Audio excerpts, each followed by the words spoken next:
In Genesis 24:21, there is a question. Has the Lord prospered our journey? Both of these stories of meetings at wells in Genesis 24 and 29, they take place within journeys at a midpoint between going out and coming back to the promised land. These two journeys take place because of a promise that is given, and they need to pass that promise forward to those who will come. If we are to send postcards from these two wells, this short summer series is about postcards, sending postcards from places. One question that is being answered in the meetings at the wells lies in this: has the Lord prospered our journey? Has the Lord blessed the traveling that we've done? Will the Lord answer the boldness of prayers spoken at the well? That question which the servant of Moses speaks at the first well in 24:21 is the question that carries over both of these meetings at different wells with different people. Servant watches Rebekah closely to learn whether or not the Lord has made his journey successful, whether his journey has prospered, broken through, made a way. It's so rare to write postcards these days, isn't it? We're in a shop in the Cotswolds on our holidays, and bright sunshine, all right, it's a beautiful place. But there's a shop that's selling postcards, and we picked one up because we're sending one back to the church here. And so we picked up a postcard, but that's been the only postcard that we've picked up in years. Really, you don't do it very often these days, do you? You used to write plenty, but it's so rare now. And on the back, you have space for a short summary of the holiday to that point, and essentially it's weather-based. It's either it is very wet, or it is very dry and sunny. Key things to know.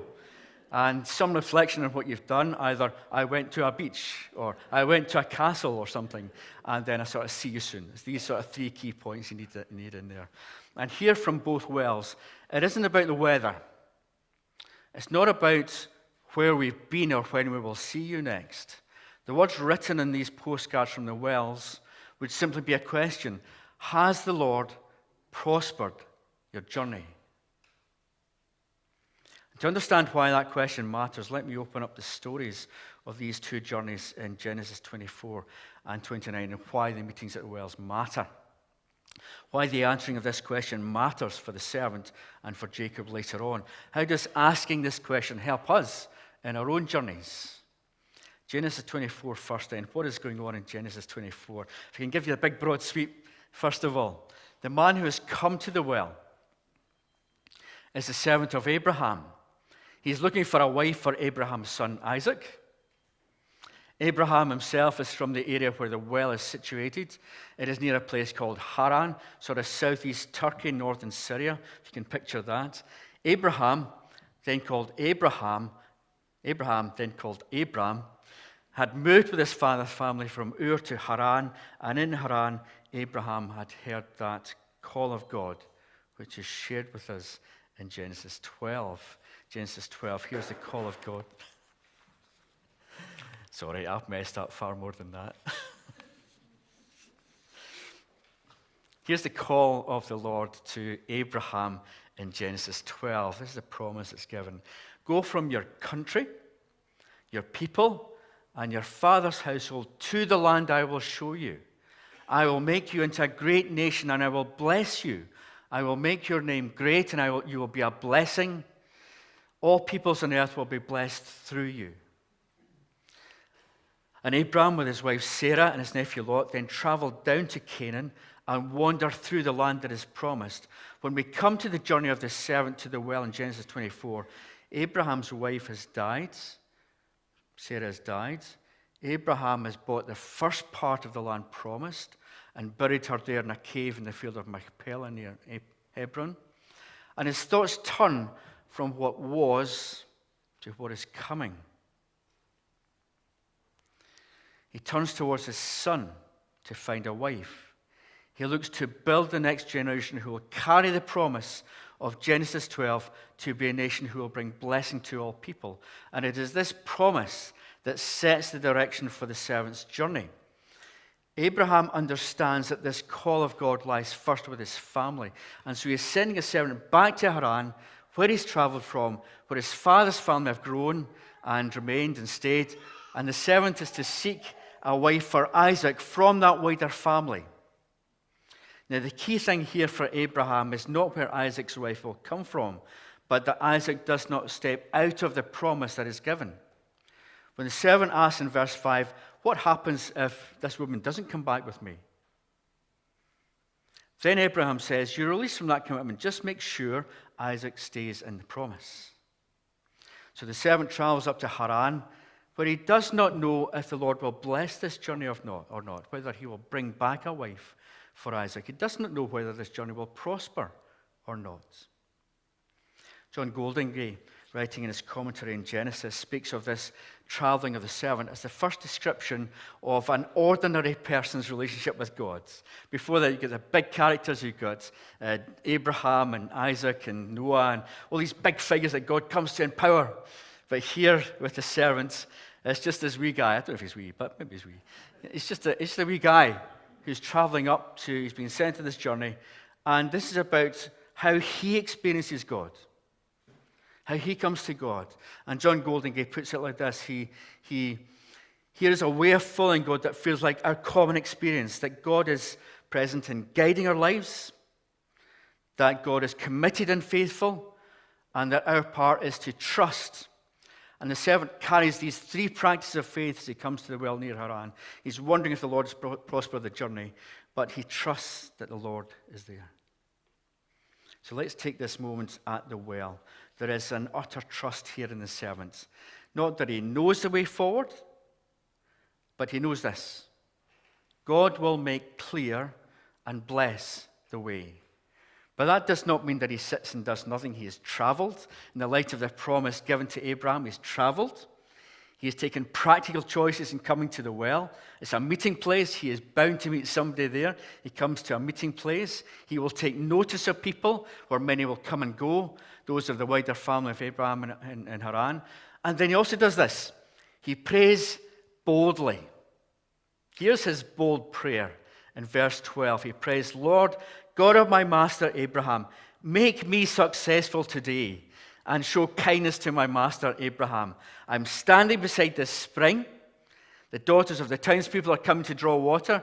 May it be that when I say to a young woman, please let down your jar that I may have a drink, and she says, drink, and I'll water your camels too. Let her be the one you've chosen for your servant Isaac. By this, I'll know you've shown kindness to my master. That's quite precise. And that's quite practical. I don't know how your prayers are. I kind of leave a kind of vagueness, ambiguity about them in case God doesn't quite do what I'm asking him to do. But this is practical, precise.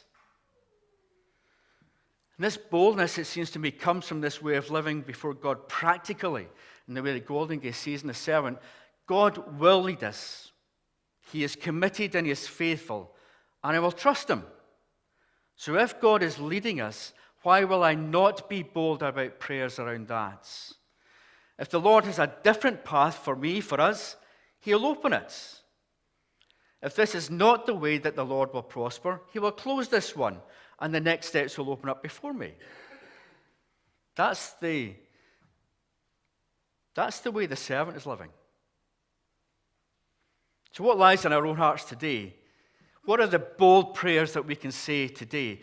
How will we recognize when the Lord is prospering our journey? Not as some sort of critical act, not as a time to say, God, make this happen, but as a way of finding his path of blessing in our lives. Knowing that God is present in this moment, he is alive and active towards us, and he is making a way where our path is to go to the wells of meeting, to pray boldly, and to watch and listen for what God is doing, and then to actively follow when God answers. I think in Gideon, who knows Gideon?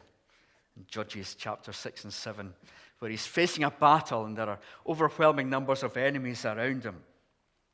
And he keeps setting out tests for the Lord. He says, he's hiding in a cave and he's throwing up stuff to make wine and stuff like that, and it's a horrible place to be. But he keeps setting out signs for the Lord to answer. He puts a fleece outside the cave to see if he's to go out and battle. And he says to the Lord, if I'm to do this great thing, Lord, put dew in the fleece. And the Lord comes and puts dew in the fleece in the morning when he wakes up, and Gideon's thinking, oh, the Lord did that, but I'm not quite sure if that's really what I'm going to do. And he says, I'm going to put the fleece out, and this time, Lord, don't put dew in the fleece. And so the Lord doesn't put dew in the fleece. And so Gideon's still saying, I'm not sure if I really should be doing this or not. And he keeps testing the Lord. So he's getting the signs of what he's to do with God. But he's kind of holding back. He's not actively following when God answers. He's praying boldly, but he's not following through when God answers. I remember praying with Eleanor in August 1993 with an early sense of the call of God into ministry upon us. And I remember praying this: Lord, if this is of you, then let us know by something outside of us that this is your call. And then in 3 months, amongst friends later at an event at the Gaelic Church on St. Vincent Street in Glasgow, a group of friends came up to us and said to us, for the last 3 months, we've been seeing you in ministry. You need to take this step, totally outside of us. Bold praying that open not to testing God, but to knowing God's way, is the Lord prospering the way that we're in. And that is where the servant is at the well, with this precise and bold praying. Lord, is this a prosperous path that I'm on? Is this a prosperous path that I'm taking? And Rebekah, of that wider family of Abraham, comes to the well and answers the prayer and fulfills it in detail. And the servant doesn't ask for another sign. Says, right, God, I'm following this up. We didn't read the whole chapter. There's another whole half of the chapter to go. But what follows also matters, because when the servant is taken to Rebekah's family, he repeats the whole story. If I'd read to you the second half of that chapter, it would be exactly the same, almost exactly the same, because the servant just repeats the whole story. He goes through the prayer, he names where God has spoken, he affirms this path, and it is this naming of the confirmation of God in the everyday things that allows Rebekah and her family to say, yes, Rebekah will take this step and carry along with Isaac this promise given to Abraham to be a blessing to all people, because the servant has seen and recognized the signs of God and acted on it. And we face as a church some big decisions. That question, has the Lord prospered our journey? Are we at a well moment? Do we need to pray boldly, precisely? What are the things that we need to see happen so that we can also speak of the time, this is when God made it clear? When can we say to others, this is the prayer and this is what happens? What is our bold prayer where we know that God is prospering this journey? What does that look like? And if we turn to the second story at the well with Jacob and Rachel, what more speaks to us of these well moments? Jacob is the son of Rebekah and Isaac in Genesis 24. And it's again a moment about the passing of the promise across generations. Jesus, the fulfillment of the promise to Abraham, will come through this line of Abraham and Isaac and Jacob, or to put it differently, through the line of Sarah, of Rebekah and Rachel. That fragile and vulnerable nature of what God is doing is seen in that change of names in the line towards Jesus. We don't often say Jesus of the line of Sarah, of Rebekah, of Rachel, but that's the fragility of what is taking place here. If Rachel had not come to the well at that moment, how fragile is that for God working? In Genesis 28, on the journey up towards Haran from Canaan, Jacob has seen God in vision, and the promise given to Abraham has been spoken to Jacob. That promise of God is passed on to Jacob in Genesis 28. And the what more of the Genesis 29 story at the well lies with this explicit passing forward of the promise to Jacob in this moment before the meeting at the well. What seems an incredibly vulnerable and frail moment of everyday circumstances that the servant prays. The servant prays, let one of these women at the well provide me with water and also water the camels, and then I'll know that the Lord is blessing this journey. Or the fragility of Jacob moving the stone so that Rachel can take up water. Seeing God speaking to us in these everyday moments and being willing to say, God is in this. When that happened, God is in this. When that thing happened there, God was in that. To be able to say that is not a fragile thing to say. It is rooted in a promise that Abraham lived with, that his servant lived with, that Isaac lived with, that Jacob lived with, that came through Sarah and Rebekah and Rachel. A promise that is found fully in Jesus. I will be with you, and through you all will be blessed. We are people of everyday things. The challenges we face are extraordinary. But our God is a God of promise and a God who prospers journeys. He wants us to know the path of blessing, his path of blessing. So what bold prayers will we make that seek to know these paths towards the wells of meeting where the promise of God can be passed forward? What steps will we take to know God's path in our lives? What are our bold prayers to allow the promise to be passed forward? That's my question for today. Receive it as you will. Shall we pray?